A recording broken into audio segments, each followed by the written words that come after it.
I'm making scrap loads for your gondola on Ron's Trains and Things right now.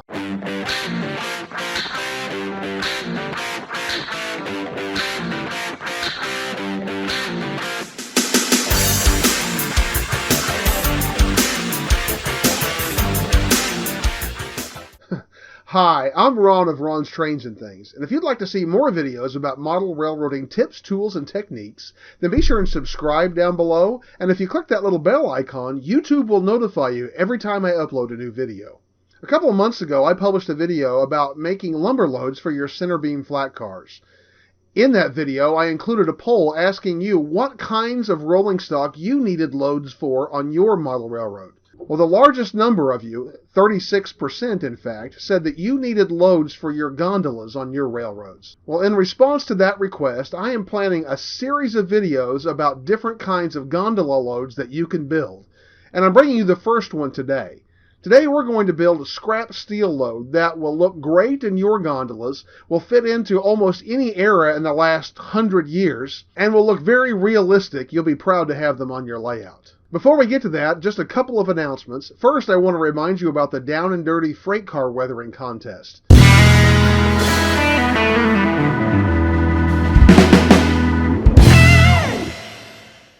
I've already had about a dozen people declare their intentions to enter the contest, and we've had our first videos uploaded. If you haven't gotten involved in the contest, then you could do so by sending me an email at ronstrainsnthings@gmail.com. I'll include the link to that email in the description down below. Include your full name, your channel name, and your desire to enter. And I'll reply with the rules, judging sheets, and all the files that you need to enter the contest. You can also look forward to Friday updates about the contest starting this week, where I'll be sharing with you those who have entered the contest, the videos that have been uploaded, and answer any questions that have been asked or give you details that will be helpful to you as you prepare your freight cars for the contest. Secondly, I want to tell you about another great model railroad YouTube channel that you need to subscribe to, and that is the YouTube Model Builders. If you haven't subscribed to YouTube Model Builders and become part of that community, then you need to do so today.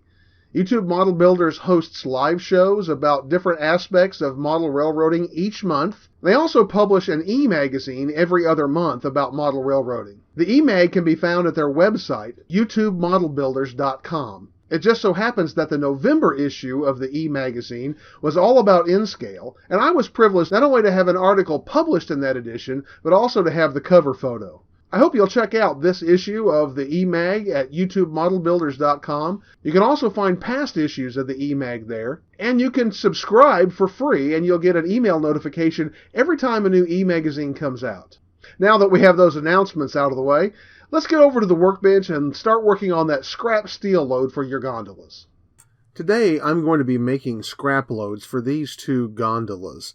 Now these are some gondolas that I have. They're fairly new on my layout. I'm still in the process of weathering them. But we're not here to talk about that today. We're here to talk about the scrap loads themselves.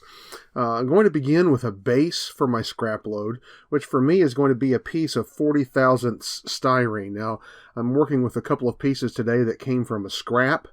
And you're going to find that we're working with a lot of scraps today. I have said many times, and if you keep watching my videos, you'll hear me say many times again, that I never throw anything away. And today, you're going to find out why.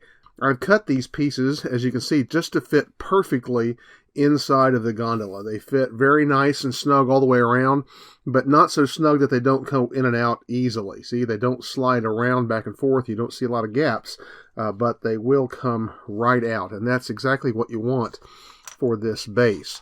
Now, this again is just 40 thousandths styrene, and in order to make a reasonable looking scrap load, you want to raise this up just a little bit. Otherwise, you're going to have to put an awful lot of scrap in to make your load look good. So literally, what I've done is, again, in my scrap box, I just found some small square stock. I don't even know exactly what size this is, but it's probably somewhere in the vicinity of 100 thousandths or 1/10 square, somewhere in that ballpark. And I just cut it to width, a little narrower even than my base, and I'm going to glue those in place crossways just like that, and that's just going to raise the base for my scrap load up a little bit, make it look a little bit fuller, and then I want an easy way to be able to pull my scrap loads out. And so I'm going to take a nut like this, and I'm going to glue it, not to the bottom actually, but to the top of this base, and then I'll cover it with scrap. I could glue it to the bottom, except it's a small enough piece of steel that in order to use a magnet to pull it out, if you get too much plastic in there, the magnet might not pull it out all that easily. So I'm going to glue it to the top of my scrap load, or of the base of my scrap load, and then cover it with scrap so that you won't see it. So here is the base for the other gondola I've already put together. You see I have glued the legs on the bottom, and I have used CA to glue this nut on the top. And as I put it inside of the gondola here, you can see it sets up a little bit higher, and it's going to give a good base for our scrap load. Now I'm going to set this aside as we look at the next part of this project, and that is what we're going to use for the scrap. This is just some stuff that I found in my scrap box. First of all, you see there's a lot of pre-shaped pieces. I've got H-beams and I-beams and channel beams and a lot of small angle here. Here are some truss pieces that have been used and then taken off. They're pretty badly bent up. They're not good for a lot. I'll probably cut these into some sections. Here are some spare parts from some kits that I've had in the past that actually have some steel plate and rivet detail on them, and those will make great stuff for my scrap load. This is a little piece of mesh. These are just shavings where I literally had shaved something down to make it thinner, but it has a little curled shape to it, and I think those will be interesting pieces. A lot of these are just little scrap ends and squares. Again, you can see very clearly that when I said I never throw anything away, I really meant it. There's little pieces of rod, there's little pieces of square stock, a little bit of just everything here. Some of these are pieces of sprues. I think this is actually a stanchion off of an old Athearn HO locomotive. These are the washers from some in-scale trucks. The bolster pins have washers there. And then here's a piece here. This is actually the underframe from some kind of an old car. I can't remember exactly what. It's too big. I don't want to put it in like this, but it's got some interesting detail here that looks very mechanical, so I can cut this up and have some interesting pieces of rod as well as some of this mechanical detail. All of this is going to make great stuff for this scrap load. Now, some things that I don't have in here that would make good fodder for some scrap loads.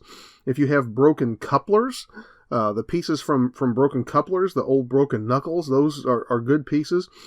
Scraps, if you have any old broken trucks, can be good scrap pieces as well. Basically anything that you can make look like a broken, cut up, and used piece of metal is a great thing to use as your fodder. I took the base for my load and I taped it to a painting handle, and I took it outside and I just painted it with a light coat of grimy black paint. Now, normally I would do all of this kind of painting with an airbrush, but I know not everybody has an airbrush, so I wanted you to see that you don't have to have an airbrush to do some of these kinds of projects. So literally I painted this with this Flow Quill grimy black from a rattle can, and you can get this in all kinds of different brands. You just want to make sure you get kind of a grimy black color to start with. That's number one, to get rid of the white in case anything showed through. I don't want it to be bright white. Number two, if there's a color that shows through, I want it to be that grimy black. It'll give a shadowy look, and also steel that hasn't rusted kind of has that black steely look to it. So I painted this black color. Now, I'm going to be gluing my scrap load to this base using a solvent cement, so I actually need to remove most of this paint. The important thing was that I paint the nut, because it was very shiny silver, and I wanted to make sure that it was painted, and also the edges, because if there's anything that's really going to show, it would be around the edges of the load, and so I want to make sure I got them painted real well. Yeah, so I've got this coat of paint on it. Now I'm going to go in with some, just kind of medium, I think this is 180 grit sandpaper, and I'm just going to sand most of that paint off in the middle. I want to try to leave the paint along the edges as much as possible, because again, that's where it'll show, if it's going to show anywhere. But I want to get enough of this plastic exposed in the middle in order to allow my solvent cement to actually glue these plastic pieces together. You see here, I'm not worried about getting this perfectly clean. I just want to get enough of the paint off of the middle part of this base to allow my solvent cement to stick it together. Now that I have most of the paint sanded off of this base, it's time to start putting my scrap pieces on. I'm going to start by using some of the larger pieces up around this nut, because that'll allow me to lap some other smaller pieces over the top, and A, it'll help me cover up the nut itself, but also B, I want these larger pieces down in the bottom of the load, because if they look a little out of proportion now, they'll look less so whenever there's some other smaller pieces on top. Now I want to place them in ways that hopefully will look as random as possible, but I also need to place them strategically around this nut. We'll be a little less careful about placement a little bit later. Again, I'm just using a micro brush and some solvent cement here to kind of glue these in place, and then we'll come back and probably add a little more cement later once we kind of get things going. Once I get these larger pieces in place around the center here, I'm going to start just kind of piling on the smaller pieces across the load, and allowing them to just kind of fall as randomly as I can, and yet keeping them within the confines of the width and the length of my base, because that's obviously the size of the gondola itself. So I'm not going to make you watch me glue every piece on here, but I will show you randomly as we go through this kind of how this gluing process works. I also wanted to make sure that any pieces that have some detail to them, like this piece of metal siding here, I want to make sure that detail stays up, because the more detail that I have showing, the better it's going to make the load look. It'll look much more realistic if I have more of that detail facing up and showing. Sometimes I have a piece like this that's just a little big for a particular space that I need it, so I can simply go in and trim it off a little bit. And of course, even the piece that I trimmed off can remain in the load somewhere as another piece of the scrap. You can see the scrap load is coming along here. I've glued a lot of pieces on. You can still see a lot of holes all the way down through, and as I paint and weather this scrap load, a lot of that will disappear, but I still want to fill some of them in. Now it's getting to where it's pretty hard to glue individual pieces on, so literally I've got a lot of this just tiny little scrappy stuff, and what I'm going to do at this point is just get some of these pieces, and I'm just going to kind of drop them into place on top of the load. Some of them will fall off like this one did, and I'll just pick it up and drop it back up on there somewhere. And I want to especially try to drop some in these little edges, little spaces along the edge. And as I drop them in, then I'm going to come back and just glue them in by using a very fine eyedropper and literally just dripping some drops of solvent cement in on these pieces that I'm putting in place. If you do this, you want to make sure that the eyedropper that you use for your solvent cement is glass, not plastic, because obviously if you're using a plastic eyedropper like a pipette, your solvent cement is going to attack the plastic of the pipette and going to destroy it pretty quickly. So a glass eyedropper is the ideal thing here. You could also use a brush and just get some solvent cement on it and drip your cement in off of the tip of a brush onto this and do the same thing.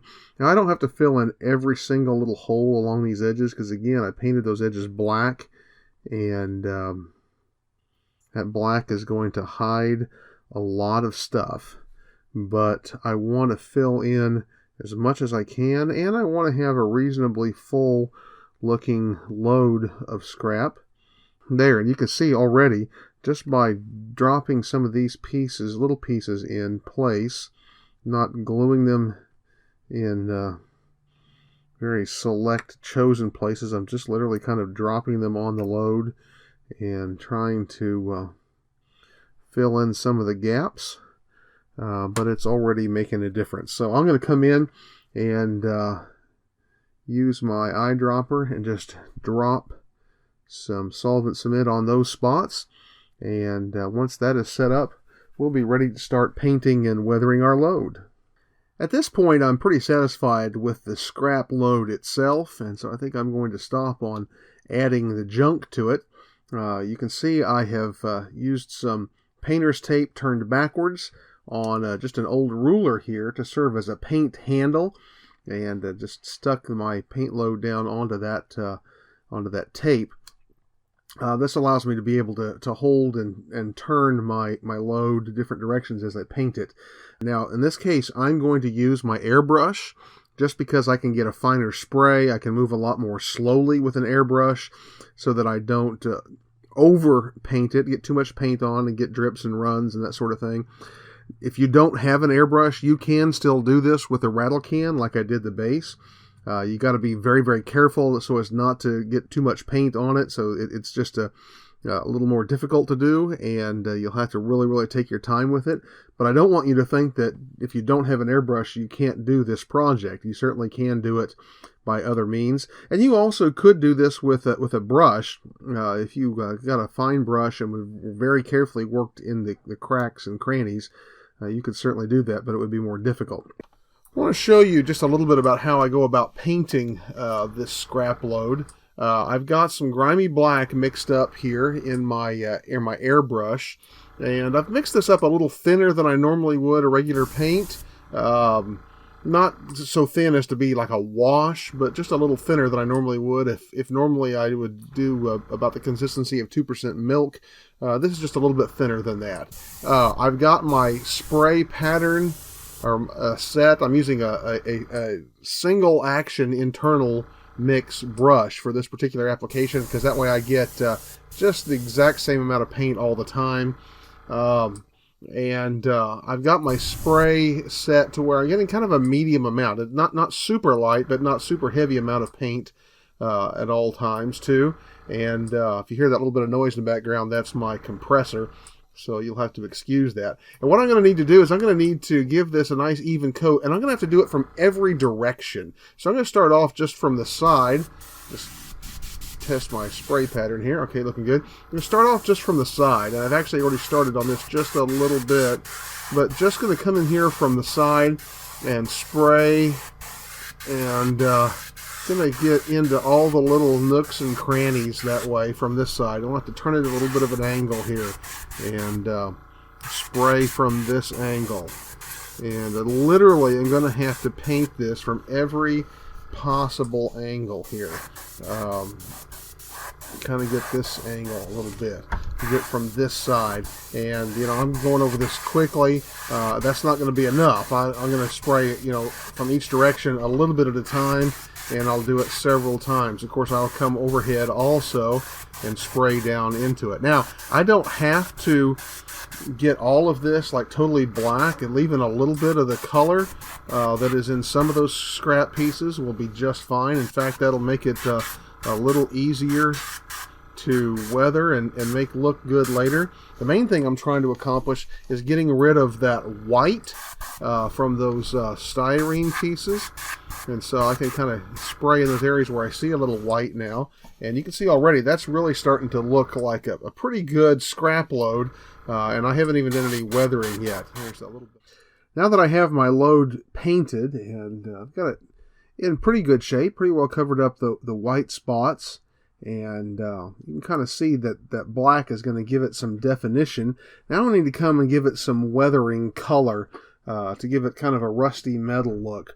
And for that, I'm going to use these Weathering Solutions washes. If you are familiar with AIM products and AIM weathering powders and AIM washes, these were what was once AIM. They're now marketed by Monroe Models, and you can find them at Monroe Models website as well as through some other dealers. But I'm going to be using some of these. I'm definitely going to be using this Real Rust and this Rusty Brown to give it kind of a rusty look to my load. And then I might even use a little bit of this Dark Earth. We'll just kind of see what happens. But we're going to start with the lightest color, which is the Real Rust. You see this is a pretty red, rusty look. And if you get these, you've got to make sure that you shake them really, really well, because the pigment will definitely settle out of them over time.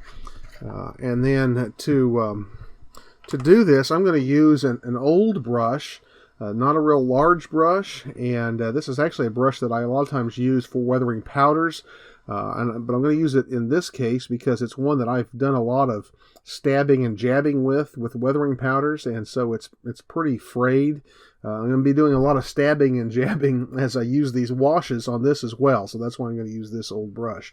So I'm going to start with come in here with the Real Rust, and I just want to give this a good coating of this, and this is going to give this a rusty look. Now when you first put this on, it looks very, very stark because it kind of pools, but it also then distributes with a little bit of time, and so it doesn't come out looking nearly as red as it does right now as it sets, and then of course as it dries. In fact, there's a good chance I would say I may want to put more than one coat of this on this this load before I go on to the next color. The thing with these washes is because they're washes, because they're very thin, you definitely want to do one wash and then let it dry completely before you come back and put the next wash on. Now these washes have a lot of alcohol to them, so they will dry fairly quickly, but you want to make sure that they dry completely. Now I like to use a stick and stir this periodically because, again, I shook it really well, but that pigment still will settle out pretty quickly. And I'm noticing that I'm getting less red down here, and so I'm going to stir that just a little bit and then come back and add just a little bit more. I'm going to keep working on this just a little bit to let that red kind of pond and pool in some places to give myself a good rusty look. I'm going to turn it around here just so I can see it from another angle, and you're getting kind of a glare there because it's wet, so I'll turn it here a little bit. You can kind of get a sense of the color right now, and definitely rusting this load a little bit. I broke out my handy dandy time machine, otherwise known as a hairdryer, to help dry this wash just a little more quickly. And with the alcohol in it, a hairdryer on low heat and low fan literally dried this in just a minute or two. And you can see it really gave me a nice rusty look. You get some contrast between the grimy black and the rust color. Now I'm going to come in with this rusty brown, and I'm not going to put on nearly as much of this as I did the Real Rust. I want that rust color to come through, but I want to give it a little bit of a look of some old rust in places. So I'm going to come in with some of this rusty brown and just dab it in spots. Again, I want a lot of that red of the Real Rust to stay. So I'm just going to come in and give this a little spotting with the darker brown color. And I don't think I'm going to use the darker color, the earth color. I think this is going to give it enough color right here. And once again, through the magic of my time machine, my hair dryer dried that rusty brown wash on there. And you can see now you've got a nice kind of a three-tone set of colors on this load. You've got the grimy black as kind of the base tone.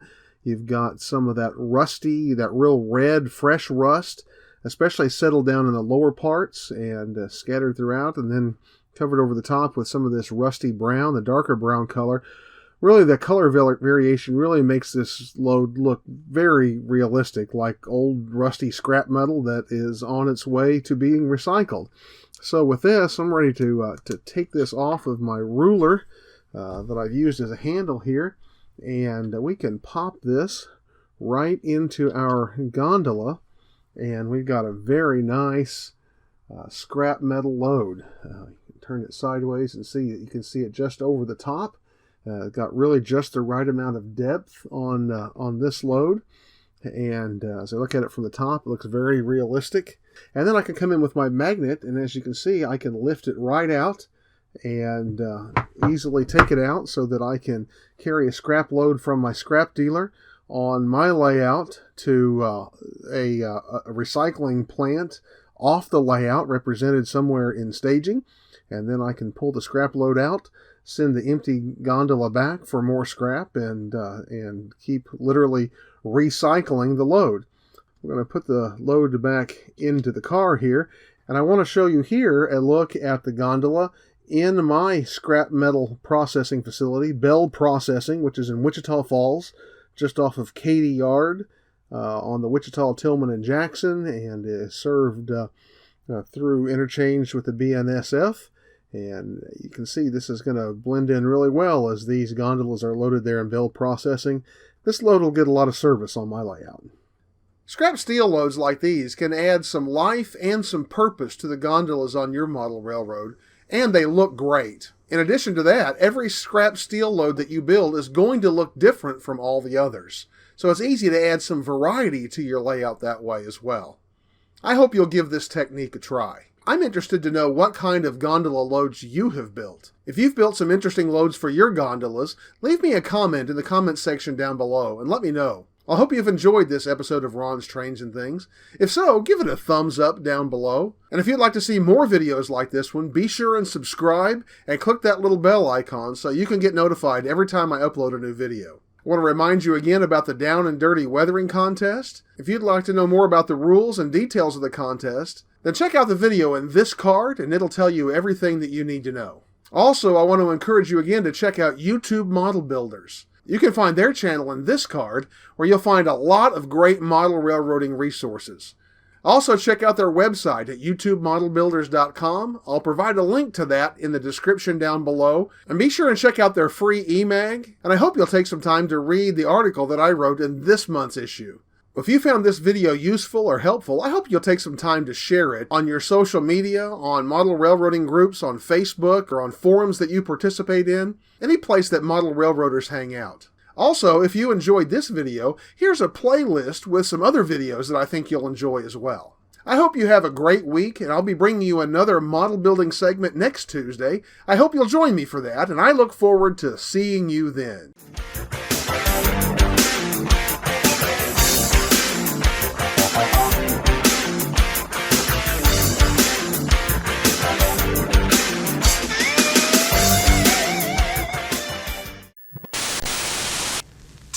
Lizzie?